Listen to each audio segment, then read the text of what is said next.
ndagushimiye cyane wowe ufunguye iyi video. Noneho indirimbo tugiye kumva yitwa Icyambu ya Israel Mbonyi. Tugiye kuyumva byimbitse hano kuri Tuku TV Show.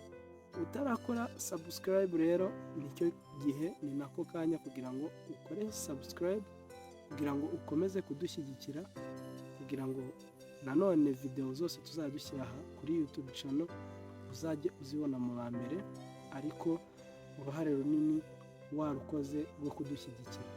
Ikaze. Israel Mbonyi atangira atubwira ati Yesu ni inkoni yanjye ngenderaho, kandi ni icyambu gikomeye nambukiraho.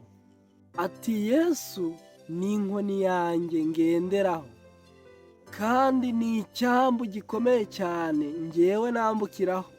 Akomeza atubwira ati ni icyambu gikomeye nambukiraho. Arongera ati si ubwa mbere si n'ubwa kabiri andamira natsikiye, ankomeresha ijambo ry'umurava, inshyimbo ye irampumuriza. Israel Mbonyi akomeza avuga ati njya mbivuga negamiye nk'umugaba w'ingabo, nshira ubwoba nshira impumu ndahagarikiwe. Abisubiramo kenshi atubwira ati Yesu ni inkoni yanjye ngenderaho. Ati ngeze mu gicucu cy'urupfu, mu isayo gahinda gasaze, ni icyambu gikomeye nambukiraho. Ni iki cyiza kigutera gukomera? Yesu ni inkoni yanjye ngenderaho. Mwumve neza, ni iki cyiza kigutera gukomeza? Yesu ni inkoni yanjye ngenderaho. Ngeze no mu gicucu cy'urupfu, mu isayo gahinda gasaze, Yesu ni icyambu gikomeye dukwiye kwambukiraho. Noneho turavuga iki? Ko ari mu ruhande rwacu, niwe watatanyije ababisha bose. Noneho turavuga iki? Ko ari mu ruhande rwacu, ni icyambu yambereye icyambu, maze nanjye ampindura icyambu, ahubwo angira umurobyi w'abantu.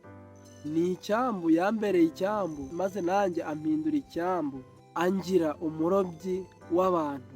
Ntago hano inshuro zose aba yabisubiyemo, ntago inshuro zose hano aba yabisubiyemo tuzisubiramo, ahubwo tubivuga nk'inshuro ebyiri cyangwa se tukabisubiramo nk'inshuro imwe. Akomeza avuga ati ni icyambu yambereye icyambu, maze angira umurobyi w'abantu. Akomeza abisubiramo cyane ngo Yesu niwe nkoni yanjye ngenderaho. Ati ngeze mu gicucu cy'urupfu, mu isayo gahinda gasaze, Yesu akomeza kumbera icyambu gikomeye nambukiraho. Akomeza avuga ati ni iki cyiza wowe kigutera gukomeza cyangwa se gukomera? Nuko Yesu ari we nkoni yawe ukwiye kugenderaho. Ngo ngeze no mu gicucu cy'urupfu, mu isayo gahinda gasaze, Yesu niwe nkoni yanjye. Ni iki cyiza kigutera gukomeza? Nuko Yesu ari inkoni yanjye ngenderaho. Israel Mbonyi asoza avuga ati Yesu ni icyambu gikomeye nambukiraho.